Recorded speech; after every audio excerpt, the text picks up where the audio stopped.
മാഷേട്ടാ, അപ്പൊ ഇന്നലെ ഉണ്ടായ ഒരു സംഭവമാണ്. അതായത് ലോകത്തിലെ ഏറ്റവും വൃത്തികെട്ട ഒരു സംഭവം എന്ന് പറഞ്ഞ ഒന്ന് കണ്ടു നോക്കിയാണ്.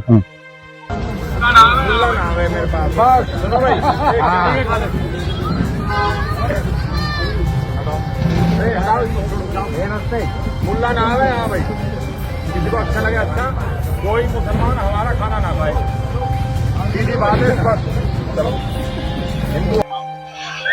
ഭക്ഷണം കൊടുക്കുമല്ലേ? അതെ, ഭക്ഷണം കൊടുക്കുക. ഹിന്ദു സംഘടന ഒരു നേതാവ് ഭക്ഷണം കൊടുക്കുക. മുസൽമാൻ ഭക്ഷണം കൊടുക്കേണ്ടതാണ്. അതെ, എന്താണ് നിയമമാണ്? അതായത് ഒരു ഹിന്ദു സംഘടനയിൽപ്പെട്ട വർഗീയ ഹിന്ദു സംഘടനയിൽപ്പെട്ട ഒരു നേതാവാണ് ഇയാൾ. അപ്പൊ അവര് സംഘടന ഫുഡ് കൊടുക്കുകയാണ് തെരുവില്.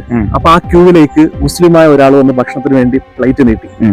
ആ പ്ലേറ്റ് പിടിച്ചു പറിച്ചിട്ട് പറയുകയാണ് മുസ്ലിങ്ങൾക്ക് ഇവിടെ ഭക്ഷണമില്ലെന്നും ഇത് ഹിന്ദുക്കൾക്കുള്ള ഭക്ഷണമാണെന്നും പറഞ്ഞ് അയാളെ ആട്ടി ഓടിച്ചു. അപ്പൊ അദ്ദേഹം ഭക്ഷണമല്ല വിളമ്പുന്നത്, വർഗീയത.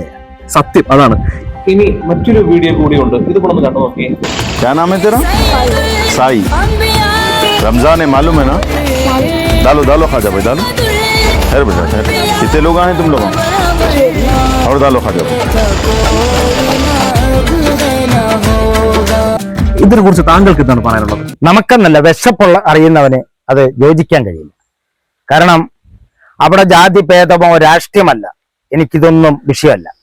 വിശക്കുന്ന ഒരാൾക്ക് അദ്ദേഹത്തിന്റെ മുമ്പിൽ ഇത്രയും ജനങ്ങൾക്ക് ഭക്ഷണം കൊടുക്കുമ്പോൾ അതിലൊരു വേർതിരിപ്പ് കാണിക്കുക എന്ന് പറയുന്നത് അദ്ദേഹത്തിന്റെ ഏറ്റവും വലിയ തെമ്മാടിത്തരമാണ്. കാരണം അവൻ അവിടെ കൊടുക്കുന്നത് അർഹിക്കുന്നവന് ഭക്ഷണമല്ല കൊടുക്കുന്നത്, അവൻ അവിടെ വർഗീയതയാണ് വിളമ്പി കൊടുത്തത്. അതാണ് എനിക്ക് പറയാനുള്ളത്. എടോ, വിശക്കുന്നവൻ ഒരു നേരത്തെ ഭക്ഷണം കൊടുക്കാൻ കഴിവില്ലാത്ത നീ ഇത് ആർക്ക് വേണ്ടിയിട്ടാണ് നീ ചെയ്തത്? ഞാനും ഒരു ഹിന്ദുവാ, ഒരുപാട് പട്ടിണി ആന്ധ്രാപ്രദേശത്തൊക്കെ കിടന്ന് പട്ടിണി കിടന്ന് ജീവിക്കുമ്പോൾ അവിടെ സഹായിക്കാൻ എനിക്കൊരു മുസ്ലിം സഹോദരങ്ങളെ ഉള്ളായിരുന്നു. കാരണം ഞാൻ അവരെ കുറിച്ച് പറയുന്നത് എന്തറിയോ? ഉണ്ടവൻ ഉണ്ട ചോറിന്റെ ഉചിരം അറിയുള്ളൂ, ഉടുത്തവനെ ഉടുത്തതിന്റെ മുറുക്കം അറിയുള്ളൂ, വിശക്കുന്നവനെ വിശപ്പിന്റെ വില അറിയുള്ളൂ. അല്ലാതെ തന്നെ പോലത്തെ ഈ കവിട പണിയുണ്ടല്ലോ, അതൊന്നും നാട്ടിൽ യോജിക്കാൻ പറ്റില്ല. അതുപോലെ ഹിന്ദു പുരാണത്തിൽ ഏത് പുരാണത്തിലാണ് പറഞ്ഞിരിക്കുന്നത് വിശക്കുന്നവൻ ഒരു നേരത്തെ ഭക്ഷണം കൊടുക്കില്ല എന്ന്? അല്ലെങ്കിൽ ഏത് ജാതിയിലാണോ പറഞ്ഞിരിക്കുന്നത്? ഒരിടത്തും പറഞ്ഞിട്ടില്ലടോ. മുസ്ലിങ്ങളാ ഒരു നല്ല നൊയമ്പ് തുറ ദിവസം നീ കണ്ടിട്ടുണ്ടോ? ഒരു പള്ളിയിൽ എത്ര ഹിന്ദുക്കളാണ് പാത്രം കൊണ്ട് ആ കഞ്ഞിക്ക് വേണ്ടി കാത്തു നിൽക്കുന്നത്? ഏതെങ്കിലും ഒരു പള്ളിയുടെ മുറ്റത്ത് നമ്മുടെ ഹിന്ദുക്കളുടെ പാത്രം വലിച്ചെറിഞ്ഞ ചരിത്രം നിങ്ങൾ കണ്ടിട്ടുണ്ടോ? അവർക്ക് കൊടുക്കാതെ തിരിച്ചുവിട്ടവരുണ്ടോ? അവർ അണ്ടാവിനകത്ത് കഞ്ഞി ബിരിയാണി ആയാലും ശരി വിളമ്പിയാൽ അത് എല്ലാവർക്കും വിളമ്പി കൊടുത്തിട്ട്, അതുപോലെ തന്നെ 10-35ഓളം അന്തേവാസിയുള്ള ഒരു കേന്ദ്രത്തിലെ ഒരു പ്രവർത്തകനാണ് ഞാൻ. അവിടെ ഓരോ മുസ്ലിങ്ങളടുത്തും ചെന്ന് കൈ നീട്ടുമ്പോൾ അവരവിടെ ചോദിക്കാറില്ല അവിടെ ഒരു മുസ്ലിം സഹോദരനോ സഹോദരിയോ ഉമ്മായോ വാപ്പയോ ഉണ്ടോ എന്ന്. എന്തുകൊണ്ടാണ് അവർ ചോദിക്കാത്തത്? അവർക്ക് ദാനമേ അറിയൂ, ധർമ്മമേ അറിയൂ. അവരൊരിക്കലും അത് ചോദിച്ചിട്ടല്ല കൊടുക്കുന്നത്. കാരണം ഇത് പറയാതിരിക്കാൻ പറ്റില്ല. ഇവന്റെ ഈ പ്രവർത്തനം കണ്ടിട്ട് വിശപ്പിന്റെ വില അറിയാത്തവനാണ് ഇപ്പൊ വിളമ്പി കൊടുത്തത്. അവൻ ചോറല്ല ഭക്ഷണമല്ല കൊടുത്തത്, അവൻ വർഗീയത വിളമ്പി പാത്രത്തിൽ കൊടുത്തതാണ്. ഞാനും ഒരുപാട് വിശന്നിട്ടുള്ളവനാ. മുണ്ട് മുറുക്കി കൊടുത്ത് ദിവസങ്ങളോളം പൈപ്പിന് വെള്ളം കുടിച്ച് കിടന്നവനാ. എനിക്കറിയാം വിശപ്പിന്റെ വേദന. ആ ഒരു വിശക്കുന്നവൻ ഇത്രയും പേര് ഉണ്ടിട്ടിരിക്കുമ്പോൾ അവൻ നിഷ്കളങ്കനായി ദൂരെ എറിഞ്ഞ പാത്രമായിട്ട് പോയിരിക്കുമ്പോൾ ഒന്ന് ചിന്തിച്ചു നോക്കേ. ഒരു നേരത്തെ ഭക്ഷണമല്ലേ അല്ലേ? ഇവിടെ വർഗീയത വളർത്തരുത്, അതിഷ്ടമല്ല. നിനക്ക് കൊടുക്കാൻ പറ്റുമെങ്കിൽ നീ കൊടുക്കുക, അല്ലെങ്കിൽ ഈ വേഷം കെട്ടിന് വേണ്ടി നിൽക്കരുത്, പ്രതികരിക്കുക തന്നെ ചെയ്യും.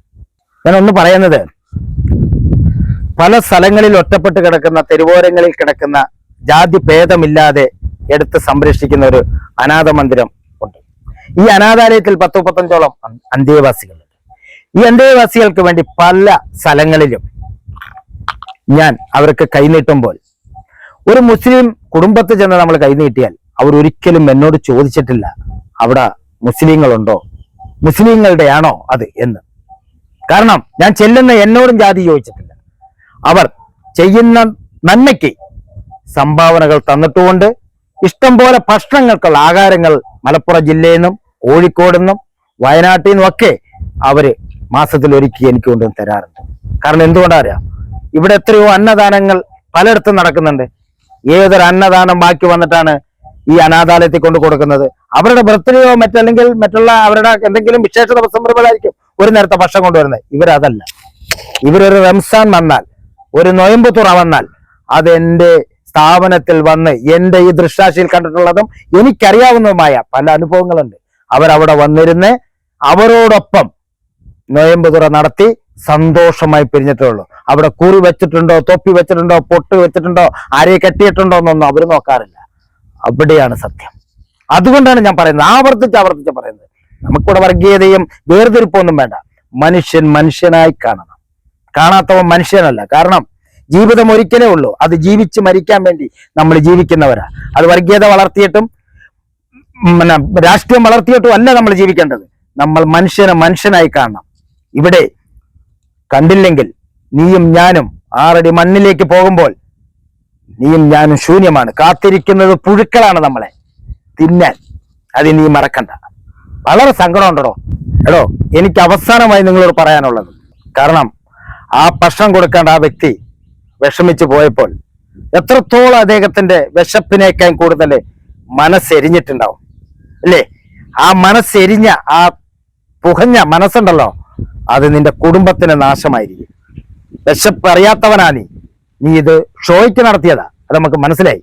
കാരണം ദാനധർമ്മമാണ് അവിടെ നടത്തിയെങ്കിൽ ഇതായിരിക്കില്ല സംഭവിക്കുന്നത്. ദാനം എന്തെന്നും ധർമ്മം എന്തെന്നും അറിയാത്തൊരു വ്യക്തി ഇത്തരത്തിലുള്ള പരിപാടിക്ക് ഇറങ്ങരുത്.